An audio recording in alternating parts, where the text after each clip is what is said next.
세계 무대에서 K-팝의 대중성을 증명한 BTS부터 신한류의 새 역사를 쓴 오징어 게임까지 전 세계로 뻗어나가고 있는 한국 문화예술 콘텐츠의 저력.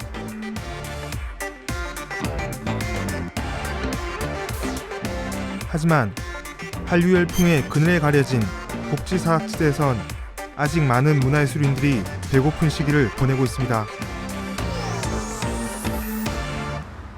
옛날부터 예술인은 밥 굶어 죽는다고 딸 가진 부모가 결혼도 안 시킨다잖아요. 오전 8시 반에 카레집 오픈을 하고 오후 2시까지 알바를 한 다음에 2시부터 5시까지 연기 수업을 듣고 5시부터 오후 10시까지 피자집 알바를 하고. 저희는 어쨌든 저희도 살아야 되는 부분이잖아요. 일단 먹고 사는 문제가 해결이 돼야 어떤 예술에 대해서 약간 심도 있게 또 고민도 한번 해보고 거기서 또 창작물이 나오고 하는 건데. 지난 2011년 촉망받던 30대 시나리오 작가 겸 독립영화 감독이 생활고를 견디다 못해 고독사한 사건을 기억하십니까? 이 사건을 계기로 예술인의 직업적 지위나 권리를 법으로 보호하는 예술인 복지법이 발의됐는데요. 오늘 이슈앤 정책에서는 지역 문화예술인들의 복지 사각지대를 살피고 어떤 대책이 강구되고 있는지 알아보겠습니다.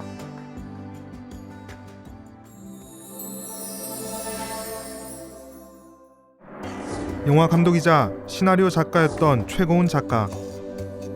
단편영화 새벽정신, 격정소나타, 매직파워 알콜 등 다양한 시나리오 작품을 집필했습니다.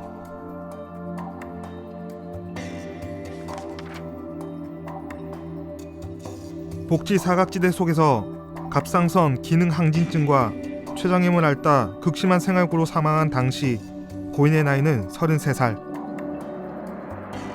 최고운 작가의 죽음을 계기로 2012년 11월 예술인 복지법이 제정됐습니다.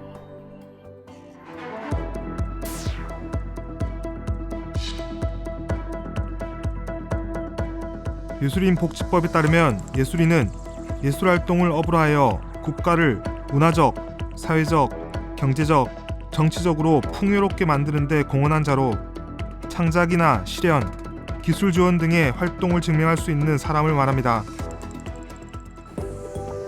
문화체육관광부 장관은 예술인 복지 정책의 체계적인 추진을 위해 관계 중앙행정기관의 장과 협의해서 5년마다 예술인 복지 정책 기본계획을 수립해야 하는데요. 기본계획에는 예술인의 직업적 지위 및 권리 보호, 예술인의 복지 증진, 예술인의 예술활동 여건 개선과 예술인 복지 정책의 추진 체계, 예술인 복지 사업에 대한 지원 등의 사항이 포함되어야 합니다. 예술인의 복지에 대해 종합적이고 체계적인 지원을 목적으로 설립된 한국예술인복지재단, 문화체육관광부 산하기관으로 예술인 복지법 시행에 따라 설립된 곳입니다. 그분이 되게 당시에 촉망받던 시나리오 작가분이었는데 왜 이런 상황에 처했는가, 나중에 이제 돌아가시고 나서 밝혀진 게 진행하고 있던 영화 작업이 소위 말하는 엎어진다고 하죠. 취소되면서 원래는 대가를 받아야 되는데 그걸 못 받고 그러다 보니까 결국에는 생활고에 빠지게 됐는데요.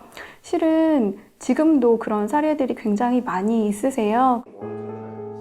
예술인 복지와 권리 보호를 위해 노력해온 지 10년의 세월이 흘렀지만 여전히 예술인들의 복지 사각지대가 존재한다고 토로하는 김가진 팀장. 예술인 복지법의 목적이 실은 두 가지가 있는데요. 하나가 예술인의 권리 보호, 그리고 두 번째가 예술인의 복지 지원입니다. 복지 지원의 경우는 아마 좀 상상하기 쉬우실 거예요. 예술인에게 각종 복지 서비스를 제공하는 것이라고 생각하시면 좋을 것 같고요. 권리 보호는 좀 낯설게 느껴지실 것 같고, 이제 예술 활동이 직업과 관련된 일들, 즉 예술 활동을 하면서 여러 가지 불공정한 상황이나 불합리한 일들을 겪는 경우가 많은데, 이런 부분에 대해서 근본적으로 법적, 제도적인 지원을 해드린다는 의미고요. 그래서 이 두 가지 중에서 어느 것을 선택해서 최우선이라고 하기 어려울 정도로 둘 다 중요한 사업들이라고 볼 수 있을 것 같아요.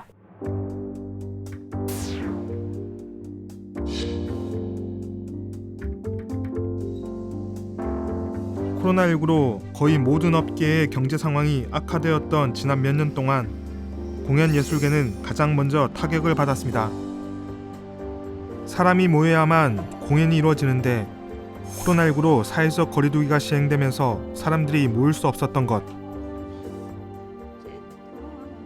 특히 남자 배우들이 가장이었을 경우에는 굉장히 힘든 경우를 많이 봤어요. 주위에서는.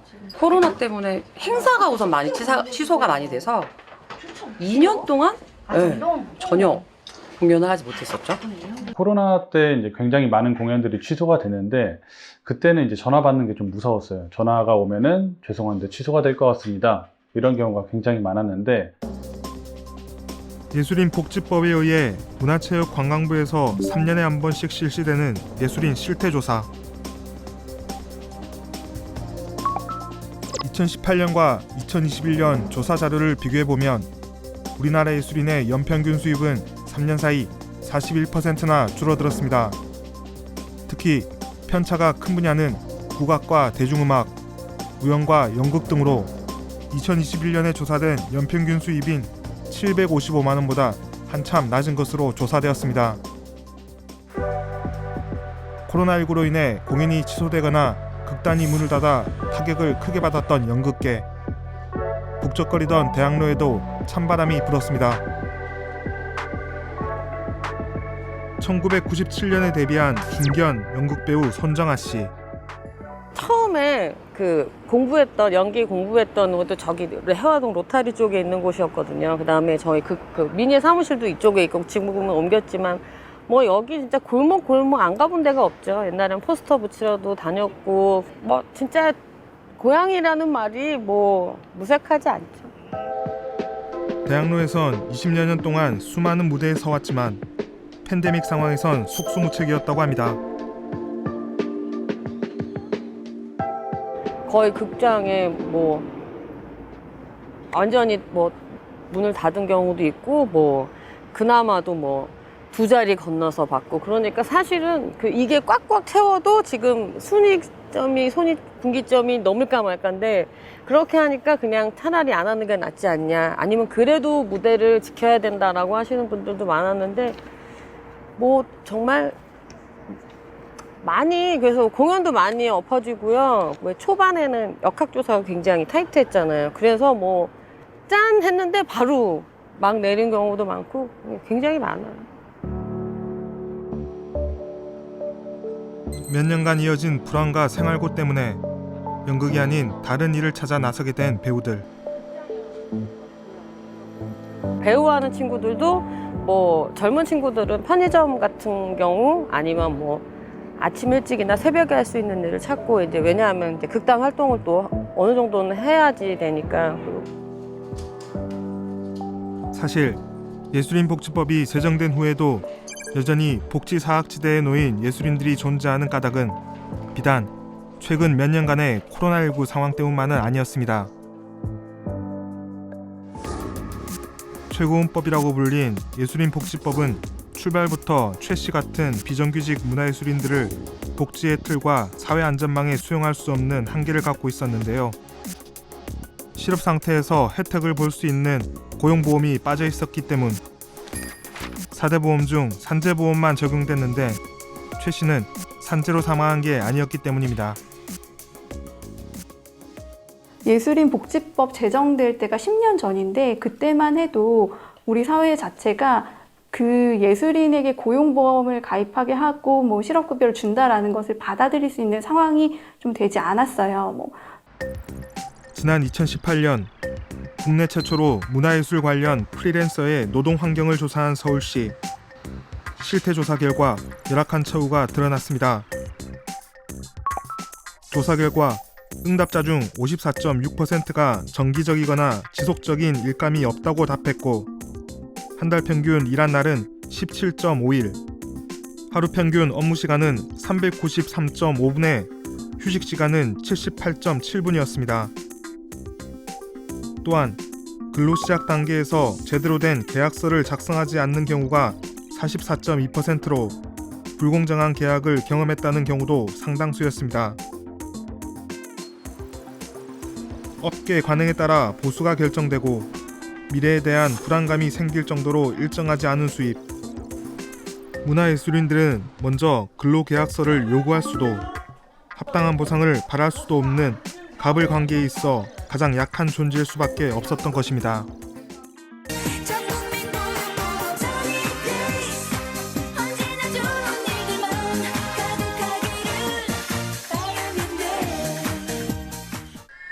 (2020년 12월) 정부가 전 국민 고용보험 시대를 표방하면서 예술인도 고용보험 적용 대상에 포함되는 개정 고용보험법이 시행됨에 따라 예술인도 실업급여를 받을 수 있게 됐습니다.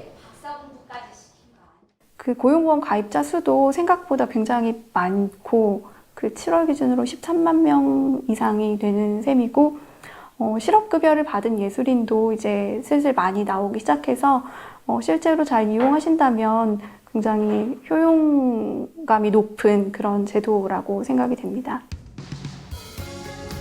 대전의 한 사립대학교.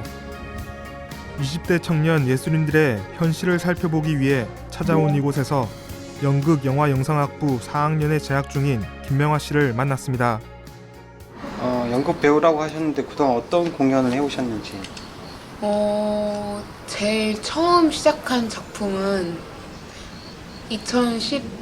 너무 오래전인데 기억이 안 나요. 2017년도에 연극 아트라는 거를 처음으로 상업화했고요.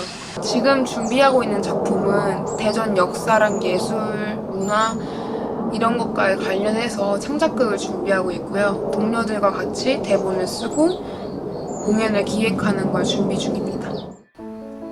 올해 25살인 김명화 씨.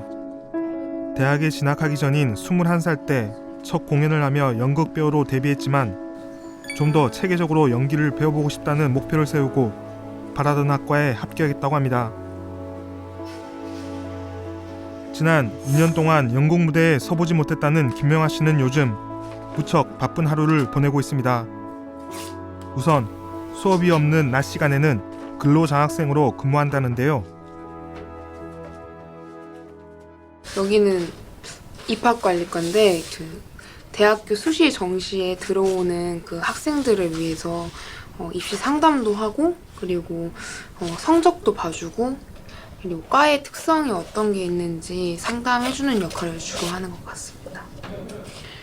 사실 근로장학생을 하면 수업 시간 중간에 제가 시간이 빌 때 할 수도 있고 그리고 업무 같은 경우도 그렇게 어렵지도 않고 제가 사회에 나갔을 때 뭐 엑셀이나 아니면 이렇게 간단한 서류 업무 등을 제가 배울 수 있는 기회라서 신청하게 됐습니다. 그리고 금액적인 부분도 저에게 생활에 조금 도움이 될 만큼 주어지기 때문에 선택했던 것 같아요. 수능이 한 달 정도 남은 시기라 업무는 바쁘지만 다른 부업에 비해 조건이 좋은 근로장학생 자리는 언제나 경쟁이 치열하다고 합니다.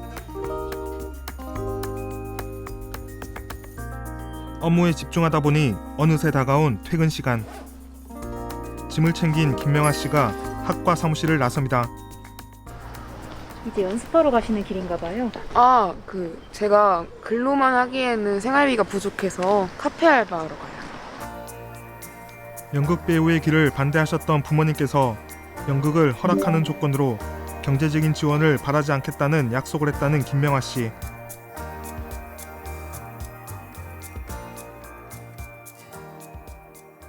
(4개월) (5개월) 준비했던 작품이 싹 다 캔슬이 된 적이 있습니다. 그때 되게 허무했던 것 같아요. 코로나 이후로 연극으로 버는 수입이 거의 없다고 보시면 될 것 같아요. 어느새 저물어가는 하루. 김명아 씨는 20살에 독립한 후부터 여러 가지 부업으로 생계를 꾸려왔다고 합니다.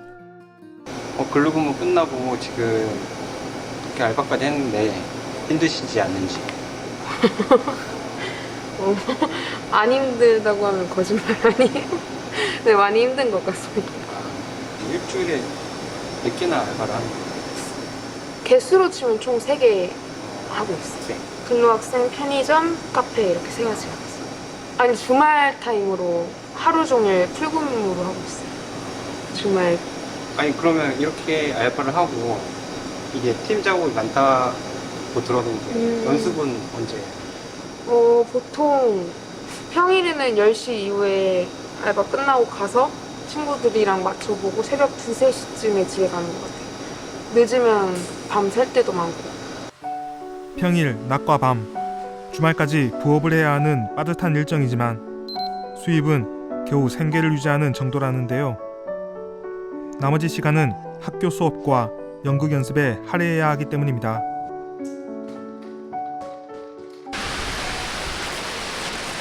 이제 집으로 가시는 길인가요? 이제 연습하러 가야 돼서 학교 갈 것 같아요. 고된 하루 일과를 마친 어두운 밤. 이제야 본업인 연극 연습에 매진하는 김명아 씨. 같은 과 동기들과 함께 졸업작품 연습에 금세 몰두하기 시작하는데요. 일에 지쳐 피곤한 기색도 어느새 사라졌습니다. 여기. 명화는 평소에 되게 열정적이고 자기 할 일 되게 열심히 하고 자기가 원하는 꿈을 위해서 되게 노력하는 친구입니다. 부족한 연습을 위해 홀로 남은 김명아 씨. 언니. 나 자꾸 건든단 말이야. 그거를 왜 이해를 못해? 언니가 사랑한다는 사람이라며. 사실 저는 어릴 때부터 꿈이 제 극단을 차려서 제가 쓴 대본으로 제가 뽑은 배우와 함께 제가 만든 음악으로 제가 만든 조명과 함께 극을 올리는 게 제 꿈이었어서 극단을 만들어서 맞는 엔터테이너가 되고 싶습니다. 서툴러서 더 아름답고 가진 게 없어 두려울 게 없는 청춘. 청년 예술인 김명아 씨는 자신의 꿈을 이루기 위해 오늘도 한 발 나아갑니다.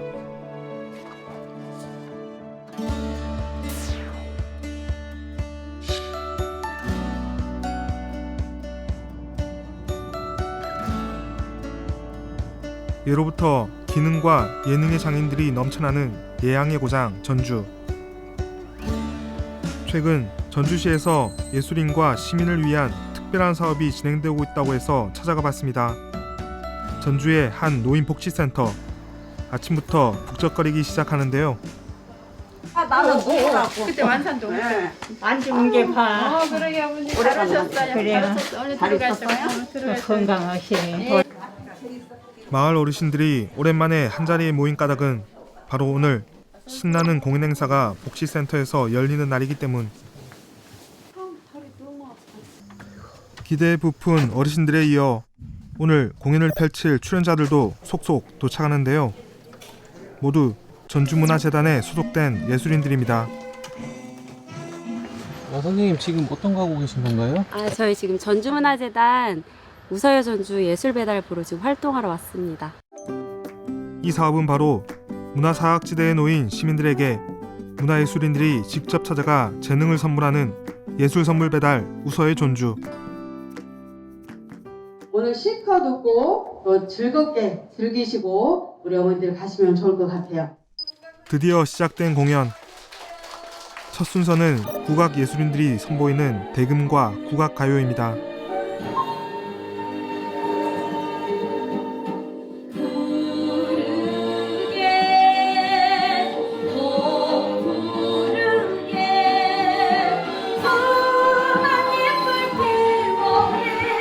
흥겨운 우리 가락에 박수가 절로 나옵니다. 복지회관을 가득 채운 음악 소리에 맞춰 덩실덩실 춤을 추는 어르신들. 전 세계로 뻗어나간 한류의 원천은 바로 이런 흥이 아닐까요? 다음 무대는 한번 얼씨구 하면 좋다로 무대 열어볼게요. 얼씨구 좋다!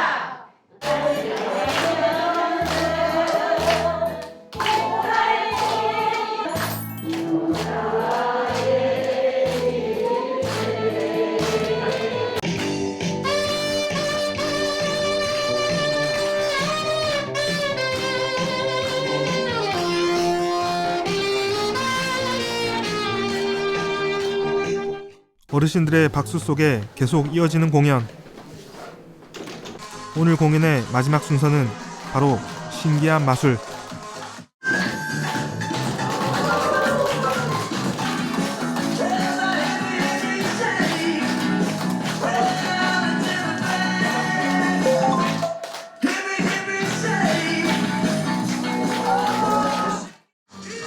오늘 예술 선물 배달도 성공적입니다.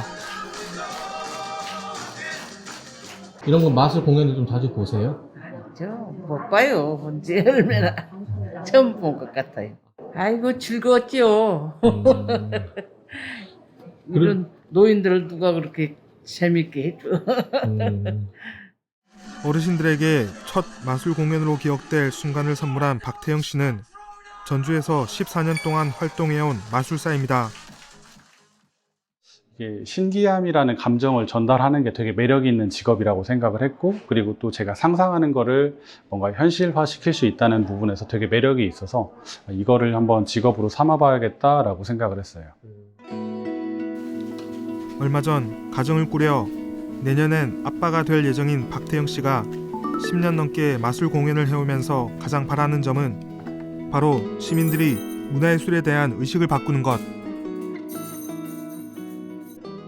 경제가 안 좋거나 이번 코로나처럼 이런 일이 있으면 사람들이 문화생활 먼저 줄인다라고 생각을 해요. 그래서 그런 부분에서 뭔가 안정적인 보험이나 시스템이 있으면 좋지 않을까 생각을 합니다. 실외 마스크 착용 의무가 오는 26일부터 전면 해제됩니다. 다음 주 월요일부터는 50명 이상 모이는 실외 공연장이나 경기장에서 마스크를 쓰지 않아도 되는데요. 지난달 26일 약 1년 6개월 만에 실외 마스크 착용 의무가 전면 해제되면서 다시 활기가 돌기 시작한 문화예술계. 10월의 첫 연휴 기간 동안 전주에선 100여 개 단체가 참여한 2022 전주 독서대전이 열렸습니다. 코로나19 때문에 3년 만에 열린 올해 독서대전에선 작가 책으로 여행하다의 정보라 작가를 비롯해 직접 작가를 만날 수 있는 프로그램이 준비돼 독자들의 호응을 이끌어내기도 했는데요. 저렴하게 책을 구입할 수 있는 북마켓 또한 많은 사람들의 관심을 끌었습니다. 전주에서 38년 동안 동네 서점을 운영해왔다는 구현수 씨. 출판업계의 어려운 현실 속에서 모처럼 열린 행사가 반갑기만 합니다. 전주시에서 독서대전을 2019년도에 하고 코로나로 인해서 못하다가 이제 올해 하게 되었어요. 근데 이제 이런 좋은 행사를 앞으로도 계속 이어갔으면 좋겠어요. 책이 주인공인 축제. 새롭게 기획된 독서문화 콘텐츠로 시민이 보고, 듣고, 체험하는 오감 만족형 책 축제인데요. 코로나19로 경색됐던 지역 도서 출판계가 다시금 활기를 찾았다는 평가를 받고 있습니다. 이제 독서 대전 같은 경우는 이런 전주의 어떤 상징을 살려서 출판업계 그리고 작가분들이 전주라는 지역에 와서 제대로 된 어떤 출판에 대한 생각 그리고 포부 이런 것들을 펼칠 수 있는 장이 됐으면 좋겠고, 동아시아 문화도시 행사 자체를 내년에 우리 전주시에서 하게 됩니다. 그래서 전주의 어떤 영화제라든지 소리 축제라든지 전주의 문화가 세계로 정말 쭉쭉 뻗어나갈 수 있는 그런 날을 기대하고 있습니다. 코로나19로 멈췄던 문화예술 행사가 다시 기지개를 펴는 요즘 대전시에서도 특별한 행사가 열렸습니다. 바로 2022 찾아가는 예술인 복지사업. 대전예술제와 연계해 열린 이번 행사에선 이틀 동안 법률 상담과 심리 상담, 예술활동 증명 대행 서비스 부스를 운영하고 있었는데요. 특히 법률 상담은 예술 창작 활동 과정에서 발생하는 저작권이나 계약 등에 있어서 무료 상담을 지원해서 호응을 이끌어냈습니다. 아유, 긍정적이죠. 실은 이게 큰 사건 같지도 않고 저희가 보기에는 간단한 것 같은데 가서 괜히 긁어부스로 만드는 것 같고 귀찮게 하는 것 같아서 좀 말씀드리기 거꾸로운 부분도 있거든요. 근데 이렇게 나와주셔까지 상담하시니까 좀 편하죠. 쉽게 다가갔으니까 문턱이 많이 낮아진 것 같고. 한국예술인복지재단에서 각 지역을 순회하면서 출장 사무소를 열고 운영하던 찾아가는 서비스가 점차 지역의 각 문화재단에서 자발적으로 이뤄지기 시작한 것. 이런 행사에서 예술인들을 만난 건 처음인데요. 이제 사무실에서 만날 때랑은 많이 이제 느낌이 다르고 예술인들이 겪고 있는 고민이 조금 더 실감나게 좀 다가오는 것 같고, 특히 저작권과 관련된 상담을 할 때는 아까 질문도 주셨던 것처럼 이게 조금 더 일찍 전문가들의 도움을 받으면 좋겠다, 또 계약을 할 때 조금 더 신중하게 하셨으면 좋겠다 하는 생각을 많이 하게 되어서 저도 좀 보람이 있는 것 같습니다. 특히 원로 예술인들이 도움을 많이 요청하는 부분은 직업적으로 예술활동을 하는 예술인이라는 사실을 증명하는 것. 모든 지원을 받기 위한 기본이자 필수 사항입니다. 그 서울에 있는 한국예술인복지재단에서 주관을 하고 있습니다. 그런데 이 사업에 대한 그런 절차나 이런 그 신청 방법 같은 거를 잘 모르시는 분들이 많습니다. 그래서 이는 그 예술인들이 생업으로 너무 바쁘십니다. 저희한테 지원 신청을 하거나 뭐 이런 걸 행위를 하셔야 되는데 이런 것조차도 못 하시는 분들이 많아서 저희가 예술인들이 활동하는 현장에 찾아가서 이런 법률, 심리, 그리고 예술인 그 활동 증명 대행 서비스까지 저희가 직접 찾아가서 현장 맞춤형으로 진행하고 있습니다. 찾아가는 예술인 복지 사업 서비스는 10인 이상의 지역문화예술단체라면 언제라도 요청할 수 있다는데요. 법률 상담과 예술활동 증명 대행 서비스 못지않게 예술인들의 정신건강을 살피는 심리 상담도 빼놓을 수 없는 필수 서비스라고 합니다. 했다가도 좀 주눅들게 되고 어디 가서 이제 고개를 제대로 못 들고 다니는 상황이 됐어요. 현재의 상황이요. 현재 상황도 그러시구나. 그러니까 이제 많이 주눅이 들고 더 조금 심리가 많이 불안정하시죠. 불안하고 조금 뭐랄까 쉽게 마음을 못 열고 그런 게 더 심해져. 진단용 설문지 검사와 성격 및 정서 검사, 심화 종합심리검사 등을 거치게 되는 심리검사. 지난해 한국예술인복지재단의 조사 결과 코로나19 팬데믹으로 인해 예술인 심리상담 신청이 전년 대비 127% 증가한 것으로 나타났다고 합니다. 심리 상담이나 오시는 분들하고 얘기를 하다 보면 그 나름 이제 방어 기제 중에 승화라는 게 있는데 본인들이 살면서 어렵고 힘든 부분들을 예술로 표현하시면서 많이 승화를 시키지만 이제 그것도 한계가 있으니까 오셔서 마음도 나누시고 그리고 이제 다른 분들한테 표현하지 못하는 부분들을 표현하시면 이 예술계 쪽에 종사하실 때 조금 더 풍성한 그런 작품들이 나오지 않을까 그렇게 생각이 들어서 일상생활에서 자신을 드러내는 대신 예술로 표현하려는 경향이 짙은 예술인들. 찾아가는 상담 서비스를 준비하면서도 이용률이 낮을 것으로 예상을 했다는데요. 사실 걱정을 했습니다. 여기에 좀 반응이 좀 안 좋을, 아까 참여도가 안 좋을 줄 알고 저희가 좀 걱정을 많이 했는데, 한두 분씩 오시더니 그 입소문이 나서 지금 다 오셔서 심리 상담, 법률 상담 하시고 계신데요. 너무 좋아하십니다. 만족도가 너무 높습니다. 저희가 예술인 의료비 지원 사업이라는 게 있습니다. 이거는 그 지역에 있는 예술인들이 좀 과도한 그런 의료비로 결제를 못 하시는, 지불을 못 하시는 그런 예술인 대상으로 저희가 보조금을 지원을 하고 있는 사업이고요. 또 하나는 그 예술인들 파견하는 지원 사업이 있습니다. 그러니까 예술인 파견 지원 사업인데 이거는 저희 대전에서는 예술인 동행이라는 그 사업명으로 지금 올해도 25분의 예술인을 지역에 있는 기관, 기업에 파견을 해서 예술적 협업 활동을 진행할 수 있도록 저희가 도움을 드리고 있습니다.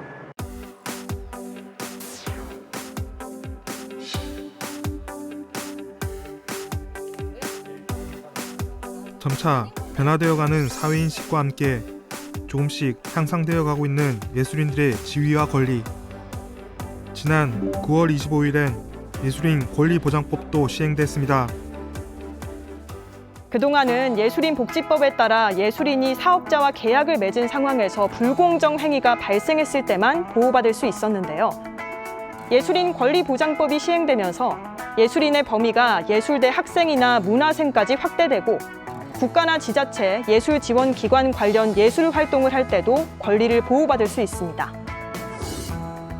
문화예술계를 감시하고 검열하던 블랙리스트 재발 방지 촉구와 미투 운동 등을 계기로 만들어진 예술인 권리보장법. 권리 침해에 속수무책이었던 예술인들에게 표현의 자유침해와 성희롱을 비롯한 블랙리스트 작성, 갑질 등으로부터 방어막이 되어줄 것으로 기대되고 있습니다. 예술인 복지법부터 예술인 고용보험, 예술인 권리보장법까지 아예 없던 시스템을 조금씩 구축해 나가고 있는 문화예술계. 현장에서 체감하는 보완점과 개선점도 들어봤습니다. 1990년 연극을 시작해 연기와 연출, 기획 등 활발한 활동을 펼치고 있는 정경선 씨. 뭐를 이 친구들한테, 젊은 친구들한테 권리 보장을 어떻게 해줄 수 있지? 우리가 같이 작업하면서 출연료를 더 주고 정말 정당한 출연료를 주고 하는 게 그 친구들을 위하는 길이잖아요. 근데 실상 단체에서는 어떠한 지원금이나 어떠한 돈으로 어떠한 작품을 만들 때 항상 미안해. 돈이 별로 없어요. 그래서 진짜 내가 돈을 정말 그만큼의 노동의 대가를 줄 수 있으면 좋겠지만 그럼 그 사람 못 쓰는 거예요. 실은 못해요. 왜냐면 그 돈을 못 주니까. 예술인의 복지와 권리를 위한 최전선에서 노력하고 있는 한국예술인복지재단 정책기획팀장 김가진 씨.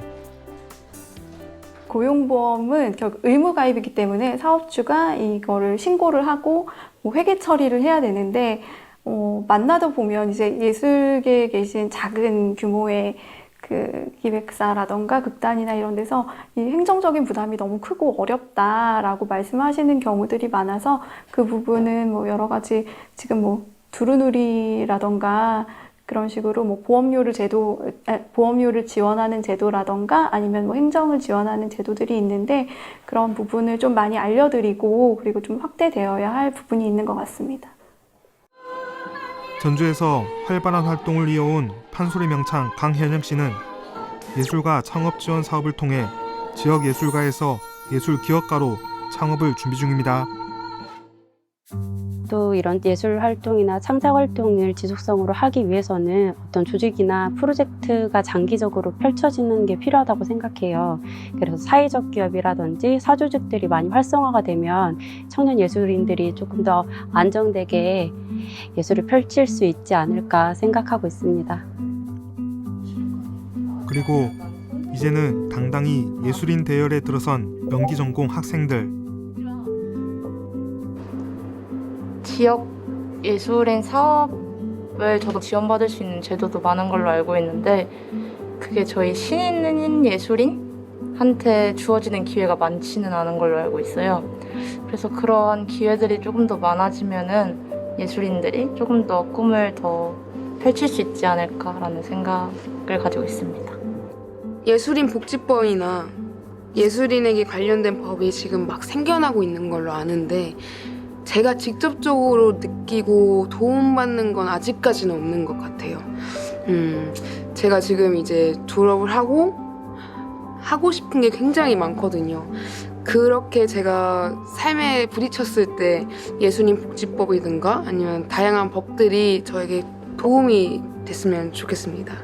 그리고 저는 가진 꿈을 이루기 위해서 굉장히 많이 열심히 노력하고 앞으로 달려나가도록 하겠습니다.